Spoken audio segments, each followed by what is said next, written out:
काली तारा महाविद्या षोडशी भुवनेश्वरी भैरवी छिन्न मस्ताच धूमावती तथा बगलामुखी सिद्धविद्या मातंगी कमलात्मिका एतादश महाविद्या सिद्धविद्या प्रकीर्तिता. एकांत हा आपल्याला भगवंतापर्यंत नेतो. माझा एकांत मला भगवंतापर्यंत घेऊन गेला, पण थोडा फिरवून घेऊन गेला. की मी एकांतात असताना गेले काशीला. काशीत मला एक अघोरी साधू भेटले. नमस्कार मित्रांनो, मी सौरभ पवार. हॉरर डायरीच्या आणखी एका नवीन एपिसोडमध्ये आपलं स्वागत करतो. तर आजचा जो टॉपिक आहे, आजचे जे गेस्ट आहेत, खूप इंटरेस्टिंग टॉपिक आहे. आजचे गेस्ट महामंडलेश्वर डॉक्टर शिवलक्ष्मी आई आज आपल्याकडे आलेले आहेत. सो टॉपिक तर त्यांच्याकडे खूप खतरनाक असणार आहे. चला तर चालू करूया. जय श्री महाकाल, नमो नारायण. आज हॉरर डायरीमध्ये पण मी तुमच्यासोबत वेगळं काहीतरी घेऊन आली आहे. आणि मला नक्की आशा आहे की हॉरर डायरीमध्ये तुम्ही फक्त भूत, प्रेत, पिशाच याबद्दल ऐकलं असेल. पण या सगळ्यांची उत्पत्ती आज सागरच्या सौरभच्या हॉरर डायरीजच्या माध्यमातून आज तुमच्या समोर घेऊन येते. तर नमस्कार मॅडम. पहिलं तर काय म्हणतो, असं काय घडलं की तुम्ही जसं बोलला की ह्या गोष्टीमध्ये तुमची इंटरेस्ट कसा वाढला आणि काय असतं नेमकं भूत वगैरे हे काय असतं, अच्छा, काय भूत प्रकार प्रेत असतात? वगैरे हे सगळं मी उत्पत्तीपासून सांगते. कारण आजचा आपला खरा टॉपिक असणार आहे तंत्र, मंत्र, स्मशान. आणि आपण फक्त तंत्र, मंत्र आणि स्मशानाबद्दल जाणून घेणार आहोत. आणि दशमहाविद्या म्हणजे लोकांना अननोन असलेले जे टॉपिक्स आहेत ना, ते टॉपिक्स आपण लोकांना सांगावेत. पॉडकास्ट काय होत आहेत, की बरेच जण वेगवेगळे टॉपिक्स असतात, परंतु त्याच टॉपिकवर फिरतंय. म्हणून लोकांना काहीतरी नवीन बघायला आवडतं. आणि म्हणून दशम महाविद्या ज्या लुप्त झालेल्या दिव्या आहे, की ज्या लोकांना माहीत नाहीये. लोकांसाठी ती एक निगेटिव्हिटी आहे आणि लोकांना त्याबद्दल अजून एवढं चांगलं ज्ञान नाही. लोकांनी त्याला काळा जादू, ब्लॅक मॅजिक अशी नावं लिहून दिली. तेच आज आपण खोडून काढणार आहोत. आणि सर्वात आधी सुरुवात त्याची होते, की लोकांना भूत, प्रेत, पिशाच, यक्षिणी, डाकिनी ह्या सगळ्या गोष्टी, मुंजा, चकवा, हे सगळं कर्णपिशाचिनी, हे सगळं लोकांना माहिती आहे.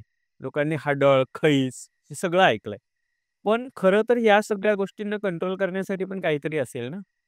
बिकॉज जर लाईट लागतोय, तर त्या लाईटच्या मागचं काहीतरी रिझन असेल. म्हणजे त्याची वायरिंग असेल, त्याचा स्विच असेल, त्याचं स्विच बटन असेल. तसं ते स्विच बटन जे आहे, ते स्विच बटन म्हणजे आहे तंत्रविद्या. त्या स्विच बटनाच्या आतमध्ये जो पॉवर सप्लाय येतो, ती आहे दशमहाविद्या.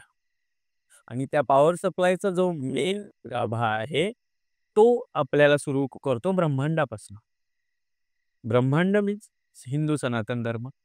हिंदू सनातन धर्मामध्ये अनेक वेगवेगळे शास्त्र, वेद, उपवेद, संहिता, अर्थ, पुराण सगळे लिहिले गेले.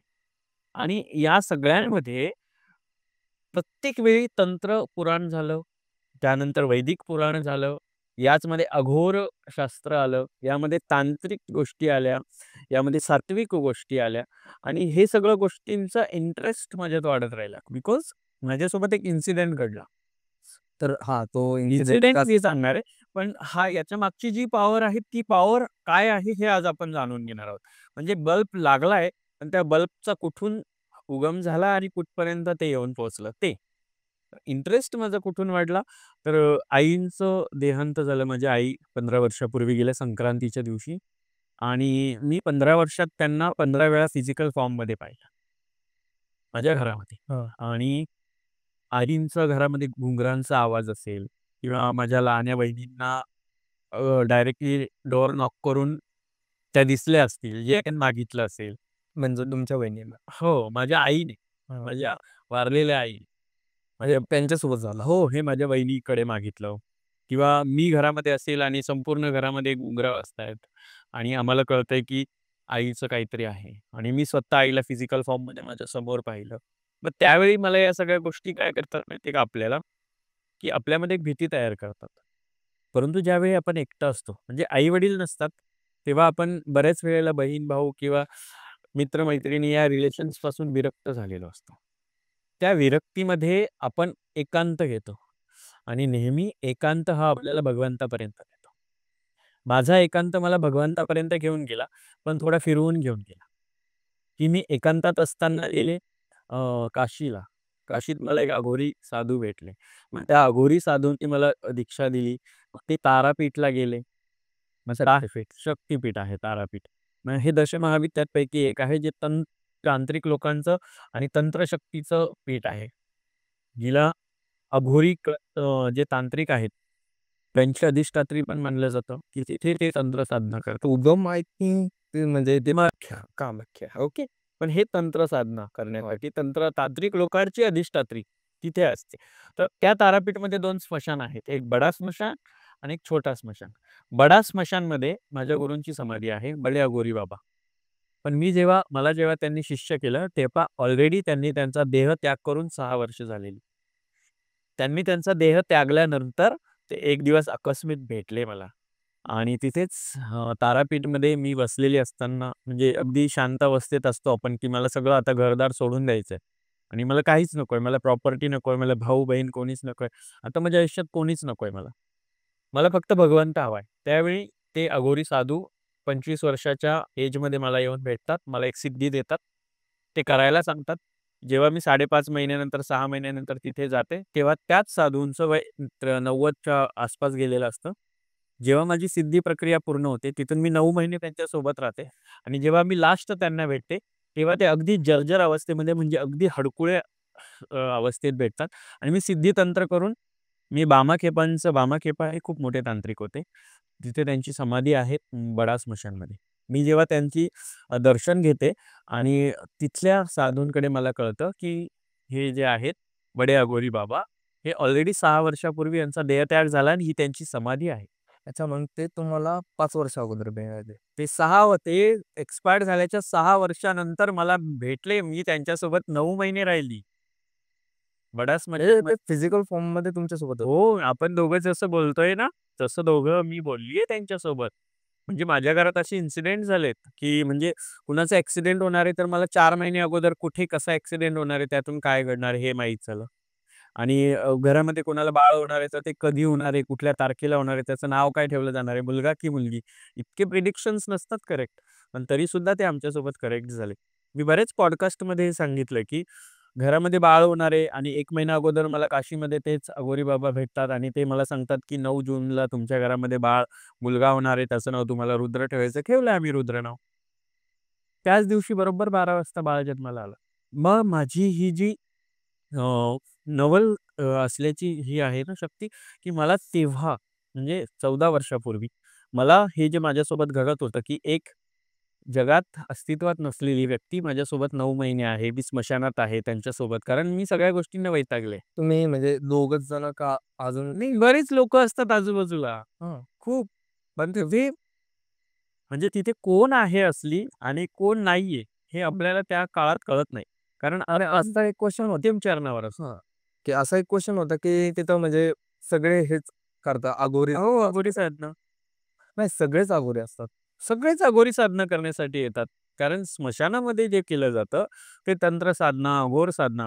हे बघ, साधना खूप वेगवेगळ्या प्रकारच्या आहेत. आता मला म्हणजे माझा इंटरेस्ट कसा वाढला, की हे सगळं माझ्यासोबत जेव्हा घडलं, हं. की एक व्यक्ती मी आज सौरभला भेटले. सौरभ आज 25 वर्षाचा आहे. मी 6 महिन्यांनी सौरभला भेटले. सौरभ अचानक 90चा माणूस झाला आणि मी सौरभ सोबत आहे आणि ज्या दिवशी मी लास्टची सौरभला दुसऱ्या सकाळी भेटणार आहे, त्या दिवशी सौरभ अगदी पूर्ण म्हणजे 100 वर्षापेक्षा जास्तचा म्हातारा आहे आणि मी सौरभपासून उठून आले आणि मला कळतं, की सौरभ नाहीच. हे सगळं हॉरर असतं आणि ते हॉरर जे असतं ना लाईफमधलं, ते आपल्याला काहीतरी शिकायला मजबूर करतं. म्हणजे आपला एकांत जो असतो, तो आपल्याला भगवंतापर्यंत नेतो आणि तेव्हा आपल्याला भगवंताजवळ असलेल्या त्या सिद्धी सापडतात. अजून एक क्वेशन असा होता, की मी पाहितलंय, की म्हणजे आज सगळ्यांनाच माहिती आहे अघोरी. हां. अघोरी मीन्समध्ये आपल्या डोक्यात विचार येतो, की एक अघोरींचं जे राहणं, राहणपान, त्यांचं जे खाणं-पिणं भरपूर म्हणजे ऐकण्यात आहे, म्हणजे त्याच्यामध्ये काही सात्विक असतात, काही तामसिक असे 2 प्रकार असतात. बरोबर. बरेच असतात हां. आणि बरेच प्रकार असतात. क्वेश्चन कंप्लीट करा मग आपण बोलूया. हां. तर ते मासे खातात, ते बी ह्युमन हां, हां, हां. त्याबद्दल काय म्हणजे तुमचं म्हणणं आहे? हे बघा, अघोरी हा जो प्रकार आहे ना, खरं तर अघोर म्हणजे काय असतं? पवित्र. आणि जीवनाचं शेवट सत्य काय आहे? मृत्यू. जे मृत्यूच्या भयाच्या पलीकडे निघून जातात ना, ते खरे अघोरी असतात.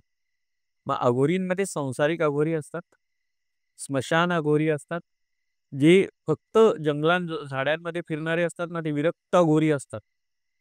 अघोऱ्यांमध्ये पण वेगवेगळे आहे. भस्म अघोरी असतात, नागा साधू असतात. ओके. म्हणजे हे सगळे डिफरंट, डिफरंट. हो, हे डिफरंट, डिफरंट. जे स्मशानजोगी असतात ना अघोरी, ते स्मशानात राहतात. त्यांचे कपडे म्हणजे भस्म असतं. त्यांचं खाणं म्हणजे तिथे जे मिळेल ते खाणं असतं. पण त्यांना जे मिळेल ते खायचंय. प्रसंगी त्यांना काहीही मिळतं. म्हणजे आता मी काहीही मध्ये काय सांगते, की सगळं स्मशानात काय मिळतं? हो. मग त्या प्रेताला आलेली निवदं पण खावं लागतात. त्या प्रेताजवळ ठेवलेल्या वस्तू पण खाव्या लागतात. त्या प्रेताजवळ जर एखाद्या प्रेताला सपोज काय आवडतंय आणि ते तिथे येऊन ठेवलं, तर ते त्या अघोरीला पण मिळतं. आणि अघोरी स्मशानात राहतात मीन्स काय, की त्यांनी त्यांच्या जीवनाचं अंतिम सत्य ओळखलेलं आहे. आता माझ्यासाठी मृत्यू आणि जीवन या गोष्टी मायनेच करत नाही. म्हणजे हे माझ्यासाठी नथिंग आहे. तेव्हा तो व्यक्ती अघोर पदाला जाऊन पोहोचतो. बस जे संसारिक अघोरी असतात ना, ते अघोर दीक्षा घेतात. आणि दीक्षा घेतल्यानंतर ते त्यांचा संसार पण असतो, परंतु ती जी सिद्धी शिकतात ती त्यांची अघोर सिद्धी असते. मग ती पुन्हा आली अघोर सिद्धी कुठून? तर परत त्याची उत्पत्ती दशमहाविद्यांमध्ये आली. आपण दशमहाविद्या टॉपिकला येणार आहे. पण आपण हे सरळ सरळ मार्गाने. कारण आपण आत्ताशी बल्बच्या वायरिंगमध्ये पोहोचलोय. अजून स्विचबोर्ड खूप लांब. तर त्या वायरिंगमध्ये काय काय की साधना आहेत स्मशानाघोरी, मग भस्म लावणारे अघोरी आहेत, नागासाधू आहेत, की जे सहसा कुणाला नाही भेटत. आणि जटाधारी हठयोगी असतात. त्यांनी एक संकल्प घेतलेला असतो. हां. बरं तुम्ही बघितलं हात वर करून राहणं, कोणीतरी उभंच राहणं, कोणी काही खाणंच नाही किंवा काही जण फक्त पाण्यावर जगतात. काही जण जल, अन्न काही प्राशन करत नाही. बरेच असे साधू आहेत. म्हणजे तुम्ही Googleवर किंवा कुठल्याही एखाद्या सोशल मीडिया प्लॅटफॉर्मवर सर्च केलं तर तुम्हाला हे मिळेल, की अशी लोकं आहेत. आहेत ना ते. पण आपली आता एक रिसेंटली मी व्हिडिओ पाहिला होता, की म्हणजे हिमालयामध्ये की ट्रेकर्स जात असतात. बरोबर. आता हिमालयामध्ये केवढे कपडे वगैरे घालून त्याच्यामध्ये एक योगी, की एक साधू, की त्याच्या अंगावर फक्त इथे कापड छोटंसं हो, हो. आणि तो म्हणजे नाही का गाणं म्हणत चाललंय देव महादेवाचं. हो. असे पण काही योगी असतात. हो, हो. मी तेच सांगते ना, की त्यांना जन्म, मृत्यू आणि या सगळ्या गोष्टींच्या पलीकडे ते पोहोचलेले असतात. म्हणजे ते त्यांचं जीवन जगतात. ते त्यांच्या आपण म्हणतो ना मस्त मौला जीवन जगतात. मग त्यांच्यासाठी जगणं काय, मरणं काय, मिळालं काय, नाही मिळालं काय, हे त्यांच्यासाठी मॅटरच करत नाही. तो खरा साधू पदावर जातो आणि तो अघोर पदापर्यंत पोहोचतो. जेव्हा आता याच्यामध्ये इंटरेस्टिंग असं आहे, की तंत्र साधना जेव्हा सुरू होते ना, तर ह्या तंत्र साधनेची सुरुवात खरं कुठून होते? कामाख्यातून. आता व्हॉट इज कामाख्या? इथून सुरुवात होते. फर्स्ट ऑफ ऑल, की आपण हिंदू सनातन धर्मामध्ये अनेक पौराणिक कथा वाचल्यात.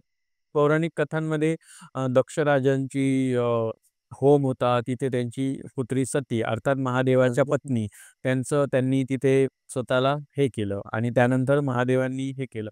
मग ते सगळीकडे त्यांचे 51 शक्तिपीठ तयार झाले. त्यात जिथे त्यांची योनी भाग गेला त्या ठिकाणी कामाख्या पीठ तयार झालं. आता असे शक्तिपीठं पण खूप सारे आहेत ना. 51च. हां. हां, 51 हां, शक्तिपीठ. शक्तिपीठ हे बघा, कधी पण एक लक्षात ठेवायचं, की एखाद्या देवीचं पीठ वेगळं असतं. जिथे त्या देवीचा अ, अ, शक्ती असते आणि म्हणजे तिचा अंश असतो. आणि शक्तिपीठ काय असतं, तिथे साक्षात त्या देवीचा अंश वास करतो. आणि जे पीठ असतं, म्हणजे आपण म्हणतो ना देवीपीठ आहे, आद्यपीठ, शक्तिपीठ, मग त्या देवीचं अघोरपीठ हे बरेच प्रकार असतात. पण त्याच्यामध्ये जे शक्तिपीठ असतं, तिथे साक्षात शिवांची जी शक्ती आहे, तिचे 51 ठिकाणी जे हे गेले, त्या ठिकाणी त्या 51 शक्तिपीठ तयार झाल्या. त्यातलं एक आपल्या महाराष्ट्रामध्ये पण आपल्याला माहिती आहे. सप्तशृंगी. नाही, कोल्हापूर. अरे हां. सॉरी झालं. हो, कोल्हापूर. त्या कोल्हापूर आपण हे 3.5 शक्तिपीठ मानतो. पण ते कोल्हापूर शक्तिपीठ तिथे मानलं जातं. आता आपल्या महाराष्ट्राची 3.5 शक्तिपीठं वेगळी आहेत. ज्यामध्ये कोल्हापूरची अंबाबाई आहे, महाराष्ट्र कुलदैवत अंबाबाई पण मानतात, तुळजाभवानी पण मानतात. त्यानंतर आपण रेणुका देवी जी आहे, माहूरगडची रेणुका आहे. अर्ध शक्तिपीठ जे सप्तशृंगी माता आहे, ते आपल्या महाराष्ट्राचे 3.5 शक्तिपीठ आहे. त्यातून एकच जे शक्तिपीठ आहे, ते 51 शक्तिपीठांमध्ये येतं. मग 51 शक्तिपीठांमध्ये वेगवेगळे शक्तिपीठ आहेत. त्यात कामाख्या शक्तिपीठ पण आहे. आता जसं की कामाख्या म्हणताय, मग ह्या गोष्टी इथं का होत नाही? कुठे?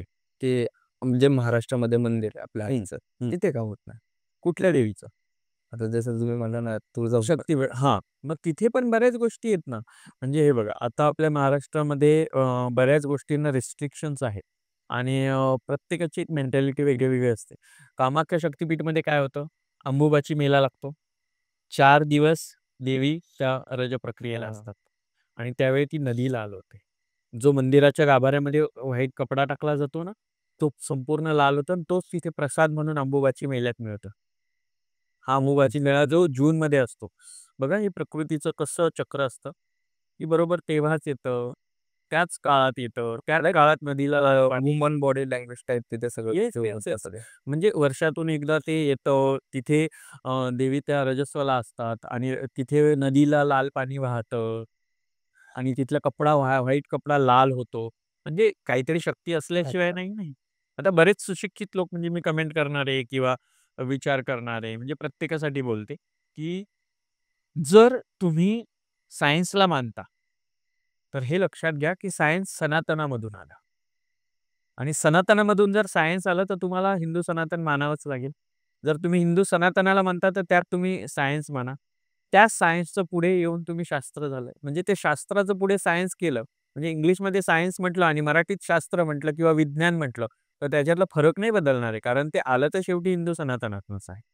प्रत्येक गोष्टींची हे बघा, प्रत्येक ठिकाणी वेगवेगळे उल्लेख दिलेले आहेत आणि त्या वेगवेगळ्या उल्लेखांमध्ये वेगवेगळ्या शक्तींचे उल्लेख आहेत. त्यातलं आपल्या महाराष्ट्रात का घडत नाही, हे त्याचं उत्तर आता सांगते. आपल्या महाराष्ट्रात पण खूप घटना घडतात. सप्तशृंगी देवी मंदिर आहे, हं. माहिती आहे? सप्तशृंगी देवी मंदिराला एक सप्तशृंगी देवीची आराम करण्याची गुफा आहे, माहिती आहे? एवढं तर नाही माहिती. अच्छा.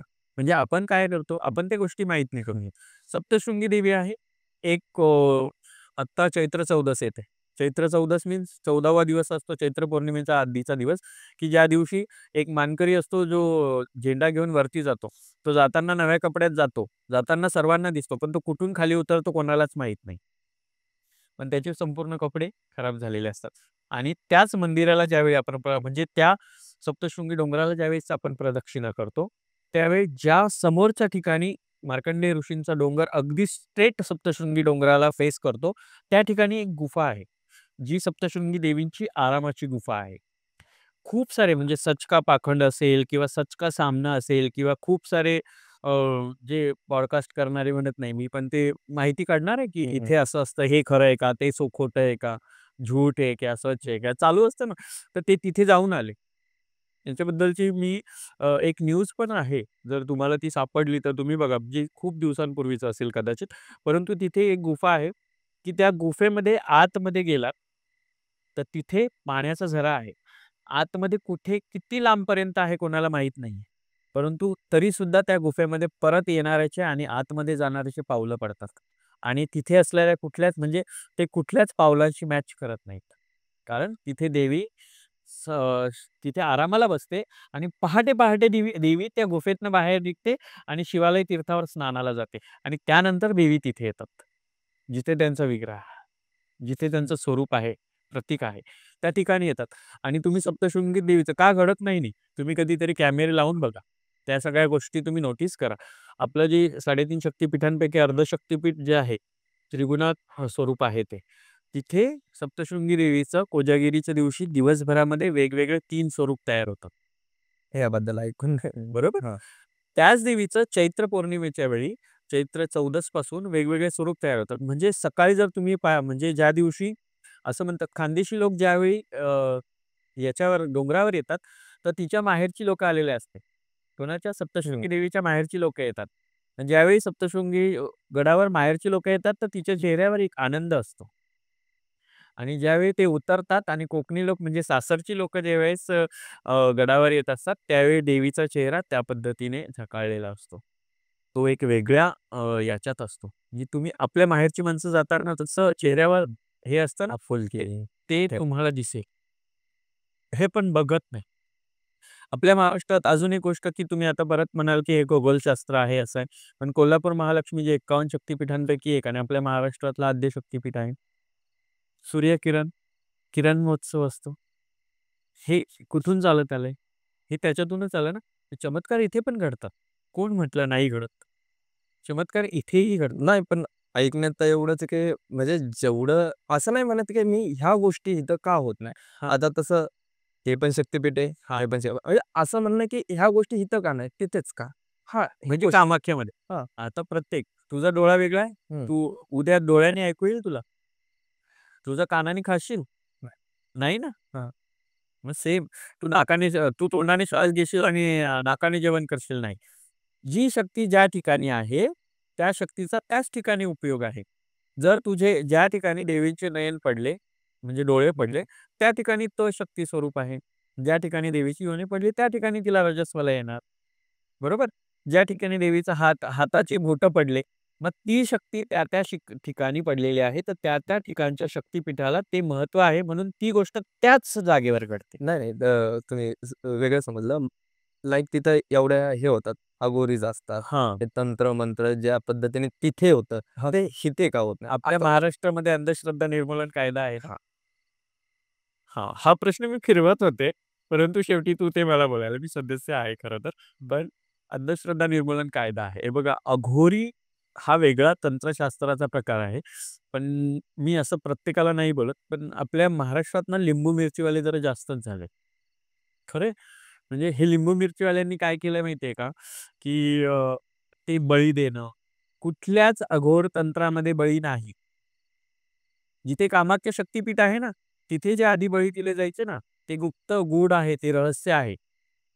आता त्याचे सगळे दाखले दिले नाहीत. परंतु आपल्या महाराष्ट्रामध्ये अंधश्रद्धा निर्मूलन कायदा का आला याच्या मागचं कारण हे आहे, की कोणीही उठायचं, कोणालाही मारून टाकायचं. मुलं-बाळं होत नाही, हिचा बळी दे. हे होत नाही, तिचा बळी दे. मग कुमारिका मुलींचा बळी दे, स्त्रीचा बळी दे, बाळाचा बळी दे. असे बळी देण्याचे जे प्रकार वाढले ना, हे शास्त्रात, अघोर तंत्रात नाहीत. हे अगरतंत्रात नाही, पण बळी प्रक्रिया आहे वास्तव्यात आहे का? आता बळीचे खूप वेगळे प्रकार आहेत. तुम्ही एक आहेत, मी त्यांचं आता नाव नाही घेत खरं तर, पण एक प्रसिद्ध असे कालीचे भक्त आहेत, की तुम्ही त्यांना अनेक वेळा पाहिलं असेल बळी प्रक्रिया करताना. कोहळा असतो ना कोहळा, हं. कोहळ्याची बळी दिली दिली जाते. नारळाचे पण दिले जाते. नारळाची बळी बळी दिली जाते. मग ते स्वरूप प्रतीक म्हणून बळी द्यायची असते. तुम्ही खरोखर माणसं मारायला पडलेत ना. मला एक गोष्ट सांग, की सपोज तुम्हाला बळीचं काय दिलंय? प्रतीक दिलेत. त्यावेळी ते खरंच माणसं मारत नव्हते ना. म्हणजे हं. कोणाला हे करायचं म्हणून माणसं नव्हते मारत. हे आत्ताच्या आपल्या जनरेशनने काय केलं माहितीये का? हे सगळं मोडून काढलं आणि काही-काही आहेत असे, म्हणजे मी लालची स्वरूपाचे म्हणते, हं. की त्यांना मग मग हे करावं लागेल, मग बळी द्या. मग तुम्ही कोंबड्याचा बकऱ्याचा बळी देतात. मग त्यातल्या त्यात तुम्ही आता माणसांचे पण बळी देतात. मग ज्यावेळी माणसांचे बळी जायला लागले ना, त्यावेळी अंधश्रद्धा निर्मूलन समितीला अंधश्रद्धा निर्मूलन कायदा करावा लागला. कारण जर एक माणूस आपल्या स्वार्थासाठी दुसऱ्या माणसाचा किंवा एखाद्याच्या लेकराचा जीव घेत असेल, त्या ठिकाणी अंधश्रद्धेला जागा नाही. एक लक्षात घ्या, अंधश्रद्धा हा वेगळा प्रकार आहे. श्रद्धा हा वेगळा प्रकार आहे.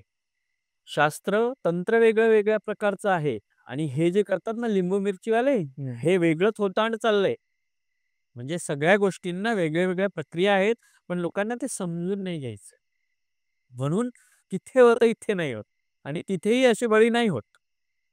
तिथे बळींचे षोडशोपचार पूजा असते. आता षोडशोपचार पूजा म्हणजे काय?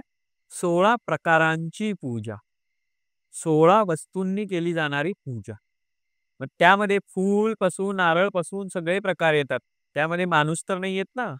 एखाद्याचं लेकरू तर नाही येत ना. एखाद्याचा गर्भ तर नाही घेतला जात ना. म्हणजे तुम्हाला जर तुम्ही पाहिलं असेल, की लिंबू हा सुद्धा प्रतिकात्मक स्वरूप म्हणून कापला जातो, म्हणजे तो बळी स्वरूप आहे. नारळ बळी स्वरूप आहे. हे त्याच्यामध्ये वापरलं जातं. सेकंड थिंग, कोहळा बळी स्वरूप आहे.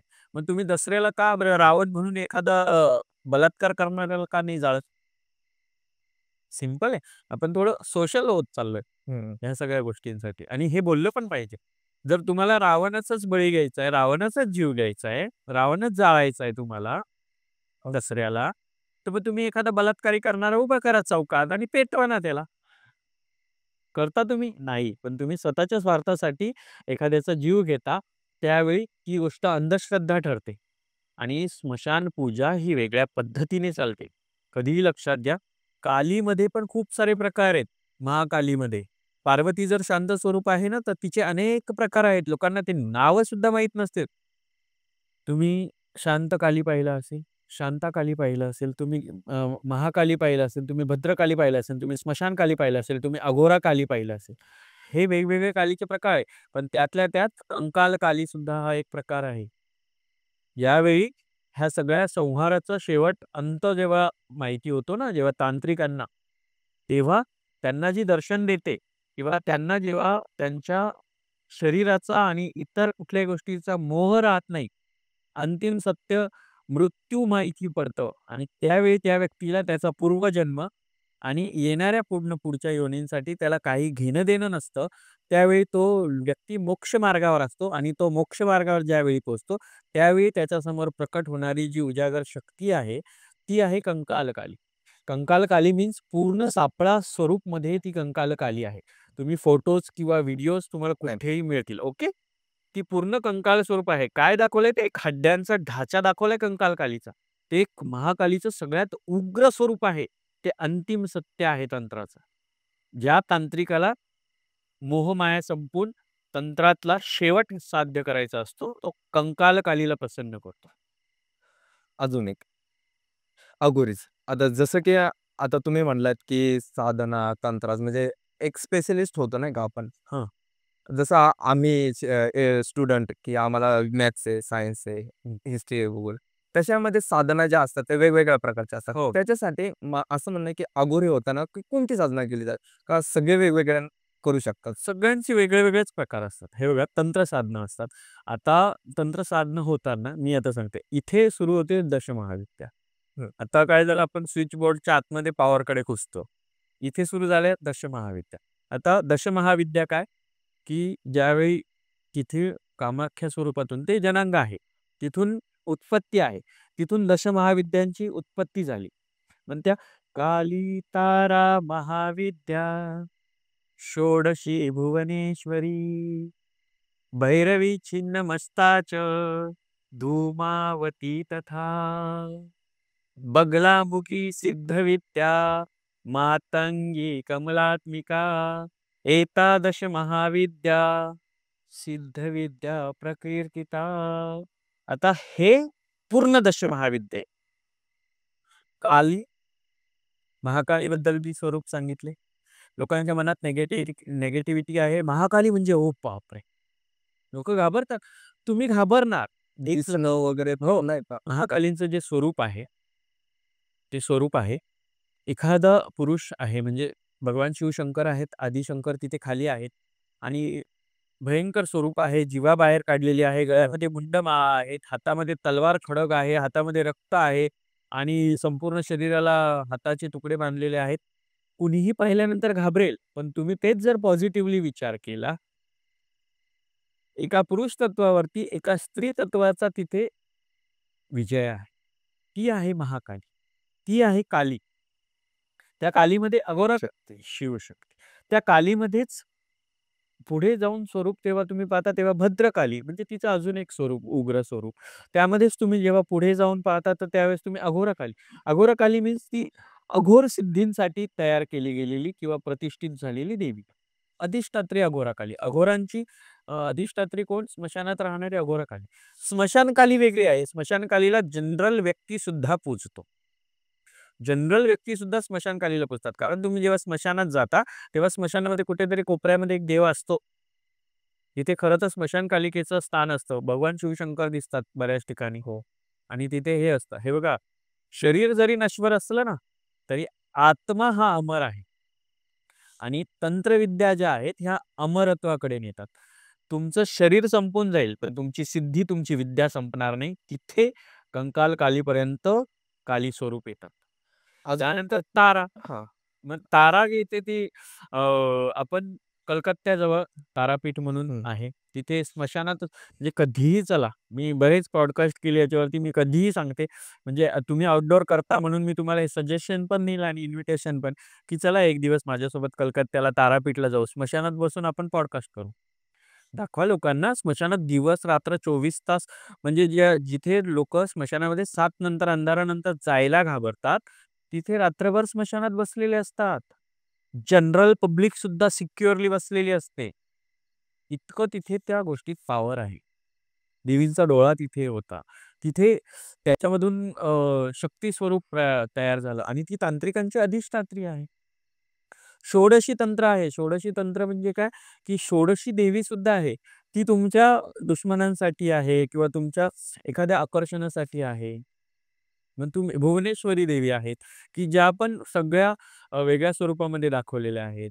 तुम्ही भैरवी देवी आहेत, त्रिपुर भैरवी. त्या पण वेगळ्या स्वरूपात आहे. आता छिन्नमस्ता देवी पुन्हा परत तसाल कालींसारखं स्वरूप आहे. कामदेव आणि रती खाली झोपलेले आहेत काम करताना. काम मीन्स सेक्शुअल ॲक्टिव्हिटीजमध्ये त्यांना दाखवलं आहे आणि त्यांच्यावरती एक महाकाली उभी आहे. एक देवी उभी आहे. त्या देवीने स्वतःचं शीर काढलंय आणि स्वतःचं शीर एका हातात घेते, एका हातात तिच्या खड्ग आहे आणि तिच्या ज्या मानेतून येणारं रक्त आहे, ते रक्त तिच्या स्वतःच्या मुखामध्ये ती घेते आहे. बघितल्यावर भयानक वाटणार. लोकांना ती पाठवतो. हो, ती लोकांना निगेटिव्हिटी वाटणार. But that is Chhinnamastika. स्वतःचं हे केलं. तिच्या दोन्ही बाजूला तिच्या यक्षिणी उभ्या आहेत. तिच्या भैरव उभ्या आहेत आणि तेव्हा ते छिन्नमस्तिका पाहताना निगेटिव्ह वाटणार. परंतु छिन्नमस्तिका तंत्र, छिन्नमस्तिका शास्त्र, छिन्नमस्तिका विद्या जेव्हा तुम्ही शिकणार, तेव्हा तुम्हाला कळणार की ही लोकांच्या कल्याणासाठी असते. नॉट फॉर अंधश्रद्धा. बळी जरी त्यामध्ये देवीने स्वतःचं मुंडकं कापलेलं असेल, तरी त्यात बळी प्रक्रिया नाही. छिन्नमस्तिका तंत्रशास्त्र, छिन्नमस्तिका देवींची साधना आहे. छिन्नमस्तिका देवींचं जे पण वैदिक स्वरूप आहे, जे पण तामसिक स्वरूप आहे, जे पण अघोर स्वरूप आहे, जे तांत्रिक स्वरूप आहे, जे मंत्र स्वरूप आहे, त्या सगळ्यांमध्ये शास्त्रोक्त पद्धतीने गोष्टी केलेल्या आहेत. म्हणजे तुम्हाला जर बळी प्रक्रिया दाखवायची आहे, तर एक कोहळा कापून तुम्ही त्याला कुंकू लावला, तर ती बळी देवीला दाखवली जाते. प्रतिकात्मक बळी दिली जातं. खरोखर माणसं नाही मारली जात. म्हणून आपल्या महाराष्ट्रात अंधश्रद्धा निर्मूलन समितीची गरज आहे आणि हे असलं पाहिजे आणि हे सगळं झालं पाहिजे. देन आफ्टर तुम्ही छिन्नमस्तिका, तुम्ही धूमावती देवी. आता एक एक क्वेश्चन असा होता, की आपण तो मी विचारायचोच राहून जातो, हां, की तुम्ही जसं म्हणला, की त्या देवीच्या सोबत भैरवी यक्षिणी होत्या. हां. तर ह्या काय असतात? आता हे बघा प्रत्येकाचे भैरव असतात. प्रत्येक देवीचा एक भैरव असतो. भैरव मीन्स रक्षण करता. तर आपल्या देवींचे जे कोतवाल. जे धाऊजी बाबा, मांगेर बाप्पा लाइक महाकालींचे धावजी बाबा कोणचे बाबा म्हणजे भैरव देवीचे. ते तिचे रक्षण करता गाडीवान. जसं तुम्ही भैरव इकडे तुम्ही जर देवीला जाल, कुठल्याही देवीला जाल, तर त्या देवीच्या बाहेर तिचा स्वतःचा एक भैरव असतो. तिच्यासोबत तो भैरव असतो. तुम्ही भैरव महाकालीचा भैरव आहे. सोबत ब्लॅक कलरचं डॉगी असतं आणि ते भैरव आहेत महाकालीचे, काळभैरव ते. ते भैरव त्यांच्यासोबत. भैरव वेगवेगळ्या प्रकारचे रुद्र भैरव आहेत, तांडव भैरव आहेत. वेगवेगळ्या प्रकारचे वेगवेगळ्या देवींचे भैरव आहेत. तुम्ही वैष्णोदेवीचं ऐकलं असेल तुम्ही तुम्ही मी गेली आहे म्हणून मला माहिती तर तिथे पण भैरव पीठ आहे. तिथे पण तुम्हाला भैरव आहे. म्हणजे तुम्ही दर्शन करून आल्यानंतर त्या भैरवाचं दर्शन नाही केलं तर असं म्हणतात की तुम्ही वैष्णोदेवीचं दर्शन कंप्लीट नाही केलं. जसं तुम्ही काळोबाईला जाता तेव्हा धावजी, गावजी यांचं दर्शन नाही केलं, दर्शन कंप्लीट नाही. ते तिची गाडीवान आहेत. ते त्यांची गाडीवान मीन्स म्हणजे कोतवाल आहेत. त्या देवीचे भैरव आहेत. ते तिचे सोबत आहेत. म्हणजे तिचे कोतवाल आहेत. तिच्यासोबत 2 तिचे गार्ड्स आहेत. आपण त्याला गार्ड्स म्हणूया, की ते त्यांच्यासोबत आहे. अजून एक असं, की हे म्हणजे नॉन-व्हेज वगैरे ह्यांना प्रसाद असतो का? हां. कोणाला असतो? की बरेच मी ऐकलं, की पहिले ते बळी प्रक्रिया देऊन, पहिले ह्यांना जेवण देऊन आणि देवीला आय थिंक पुरणपोळीचा निवद वगैरे दाखवते. हे काय आहे की नेमकं? आता ही अंधश्रद्धा आहे. पुन्हा तेच सांगतोय. देव आहे ना, कुठल्याही अन्नाचा किंवा कुठल्याही गोष्टींचा भुकेला नाही. तो तुमच्या भक्तीचा आणि तुमच्या भावाचा भुकेला आहे. ॲज अ महामंडलेश्वर ऑफ आंतरराष्ट्रीय किन्नर आखाडा अँड जुना आखाडा, ही माझी जबाबदारी आहे, माझं कर्तव्य आहे, की मी ही गोष्ट क्लिअरच केली पाहिजे. लक्षात घ्या, एखाद्या जीवाचा जीव घेऊन देवाला भोग देणे कधीही सात्विक असू शकत नाही. त्यासाठी तुम्ही पुरणाचा नैवेद्य देता किंवा काय देता, ही तुमची श्रद्धा आहे. तुम्ही हे बळी-बिळी देताना नवस-बिवस, सायस-बियस करतात. बोकड्याचा बळी दिला, कोंबड्याचा बळी दिला. कोंबडा आहे आमच्या घरी. काय बरं. व्हॉट इस दिस थिंग काय कंदुरी? कंदुरीचं मटण काय बोकड्या असतो काहीतरी. ओके. ते झालं. असतं ना बरेच लोकांचे बोकडे असतात. बोकड्याचं जागरण, एका बोकड्याचा हां. कार्यक्रम आहे. असं थिंग्स असतात. कोण खातं ते? माणूसच खातं. मग देवाच्या नावावर किती तुम्ही नाही काळाबद्ध पहिलं बोलणार होतं, की मग हे तर माणसाने स्वतःसाठी म्हणून केलं असणार. हे बघा माणसाने परिस्थितीनुसार त्याचे विचार बदलले. परंपरागत गोष्टी बदलल्या आणि त्या परंपरागत गोष्टी बदलत इथपर्यंत आल्यात. अगोदर काय? अगोदर साडी आणि पदर होता ना. मग हे जीन्स टॉप आलंच की. तुम्ही जनरेशननुसार बदललात ना. तसं हे बदलत इथपर्यंत आलंय. आता तर प्राणी बळी पण बंद झाले बऱ्यापैकी. तरी बऱ्याच ठिकाणी दिले जातात. खूप ठिकाणी आहेत. म्हणजे आता कोंबड्याचं प्रतीक स्वरूप म्हणून तुम्ही नारळ फोडता ना? फोडता ना? हं. आणि त्याच नारळाला तुम्ही श्रीफळ म्हणतात. Shri means what? देवाचंच रूप ना. बरोबर? तुम्ही त्याला काय म्हणतात, की त्याला 3 डोळे असतात. हां. मग ते शिर आहे म्हणतात गणपतीचं. मग ते शिवशंकरांना फोडत नाहीत म्हणे. हे काय आहेत? प्रथा, परंपरा ज्या तुम्ही तुमच्या जुन्या जाणकार लोकांकडनं ऐकल्यात. बरोबर आहे? हं. पण ते ऐकत जे आलं ना, ते इथपर्यंत पोहोचलं, ते अंधभक्तीत गेलं आणि ते अंधश्रद्धा झालं. तंत्रसाधना जी आहे, ती वेगळ्या-वेगळ्या पद्धतीने बदलत गेली आणि वेगवेगळ्या पद्धतीने लोकांपर्यंत येत गेली. शास्त्रोक्त, पुराणोक्त आणि वेदोक्त, मंत्रोक्त असतं, ते तंत्र साधनेत येतं. ते तांत्रिक असतं. अजून की तंत्र. हं. आता माझ्या ऐकण्यात असं आहे, की तंत्र तामसिक प्रकारे पण प्राप्त केलं जातं. हां. अजून एक सात्विक प्रकारे पण प्राप्त केलं जातं. हे नेमकं काय असतं? मुळात ही माहिती देणारा जो असेल ना, तो चुकीचा असेल. सगळ्यात महत्त्वाची गोष्ट, की हे बघा, कुठलीही शक्ती जी असते ना, ती आपण जेव्हा ज्ञान घेतो ना, त्यावेळेस ती कशी घेतो त्याच्यावर डिपेंड असतं. मी सिंपल उदाहरण सांगू? स्कूलमध्ये एक हुशार आहे मुलगा आणि एक मठ्ठा आहे मुलगा. हुशार मुलाला फक्त सांगितलं फळ्यावर किंवा वाचून दाखवलं तरी त्याला कळतं. आणि मठ्ठ मुलाला 4 छड्या देऊन, कोंबडा बनवून किंवा त्याला शिक्षा देऊन त्याच्या पाठीवरती दप्तर ठेवून मग त्याला थोडंसं कळतं. आणि एखादा इतका ढ असतो, की त्याला कितीही शिकवलं, कितीही शिक्षा दिली, तरी त्याला कळत नाही. सेम थिंग विद्येमध्ये प्रकार पडतात. आता हे उदाहरण का दिलं ते सांगते. छडी लागे छमछम विद्या ही घमघम तसं, तसं तंत्र साधनेमध्ये असतं. एखाद्याला त्याचा सिक्स्थ सेन्स ॲक्टिव्ह झाल्यानंतर त्याची संकल्पशक्ती आणि त्याच्यामध्ये असलेला जो एकांत, आरक्त, विरक्त भाव आहे, देवापर्यंत घेऊन जायचा, जो सगळ्या मोहांना त्यागून जेव्हा त्याला ती सिद्ध प्राप्त करण्यासाठी उद्युक्त करतो. म्हणजे तो त्याचं सगळं सेन्स जो आहे तो त्या गोष्टीमध्ये एकाग्रता म्हणूया आपण त्याला. ती एकाग्रता जेव्हा घेऊन ती गोष्ट मी शिकेल ना, ते मंत्र जे आहेत, ते तंत्र जे आहेत, ते जेव्हा मी तंत्र समजून घेईल, जेव्हा मी ते मंत्र पाठ करेल किंवा त्या मंत्रांचं सगळं मी समजून घेईल, जेव्हा मला त्याच्या प्रक्रिया समजतील, तर मी हुशार विद्यार्थी आहे. मी डिस्टिंक्शनमध्ये पास होणार. मग मी तांत्रिक आहे. मग त्याच्यामध्ये ज्याला नाही समजत आहे, त्याचा गुरु त्याला सारखा ते करायला हे करतो. मग तो व्यक्ती त्या गोष्टींपासून थोडासा अलिप्त होण्याचा प्रयत्न करतो, पण त्याला ते शिकायचं पण आहे. त्यावेळेस ते जे उग्र स्वरूप येतं ना त्यांना किंवा जे रागीट वगैरे असतात, ते तामसिक लोकं होतात. आणि हे एक गोष्ट कधी पण लक्षात ठेवा, ज्याच्यामध्ये जेवढी जास्त साधना असते ना, तेवढा जास्त त्याच्या शरीराला ताप असतो. तेवढं जास्त त्याचं तेज असतं. ती व्यक्ती जेवढी मधाळ आणि गोड बोलेल ना, तेवढीच ती रागीट पण असते. का? कारण त्याच्या साधनेचं ते तेज असतं.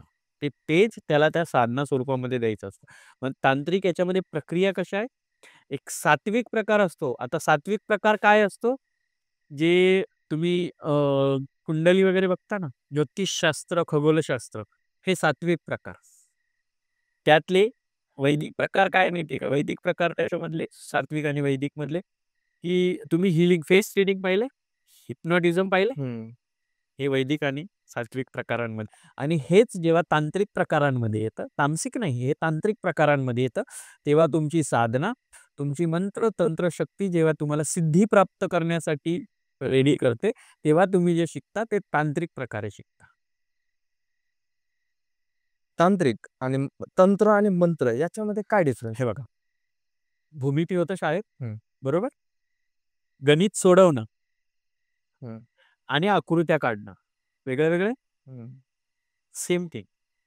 तंत्र हे काही अ, हे असतात. नाही ते त्रिकोण वगैरे हां, ते शब्द मी नाही आता हे यूज करत. म्हणजे त्या गोष्टी बऱ्याच नाही करावे लागत. पण एक गुरुआज्ञा असते. पण तरीही ज्या आकृत्या, जे चौकोन, त्रिकोण काढले जातात, जे षटकोनी हे केले जातात, जिथे त्रिकोणी आकार असतात, जिथे कुंड आकार असतात, जिथे होम आकार असतात, त्या आकारांवर वेगवेगळ्या वस्तूंचं नारळ, हे ते सगळं, नागिनीची पानं असतात, खळे-खिळे असतात.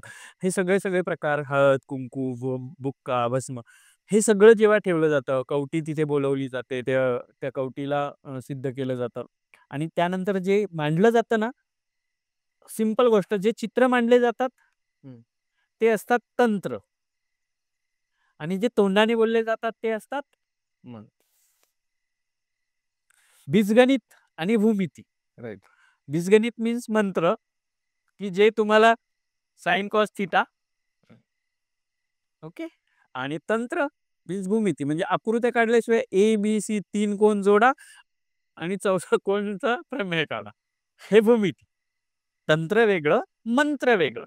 म्हणजे तांत्रिक आणि मांत्रिक हे जेव्हा एकत्रित सगळं शिकतात, जेव्हा ते सिद्धी प्राप्त करतात, तेव्हा ते अघोरी असतात. सिद्धी. हां. आता सिद्धी, की तुम्ही आता आता आपण बोलताना तुम्ही बोलला की एक मानव कंकाल आणावं लागतं, की ते सिद्ध केलं तर काय प्रक्रिया आहे की? अच्छा, मानव कंकाल सिद्ध करण्यापेक्षा मी सांगते, एक भयंकर भयावह प्रक्रिया असते, सगळ्यात महत्त्वाची. सपोज मी एक सिद्ध व्यक्ती आहे. माझं काय मेलं? शरीर. हं. माझा आत्मा मेला? नाही. नाही आत्मा नश्वर. आत्मा आत्मा अमर आहे. शरीर नश्वर आहे. हं. बरोबर? जेव्हा शरीर गेलं, शरीराचा त्याग झाला, तेव्हा त्या आत्म्यामध्ये ते उलटं तिथे पुरलं जातं. बऱ्याच अघोर तंत्रामध्ये किंवा साधू पुरुषार्थांमध्ये वेगवेगळ्या पद्धतीने पुरण्याची प्रक्रिया असते.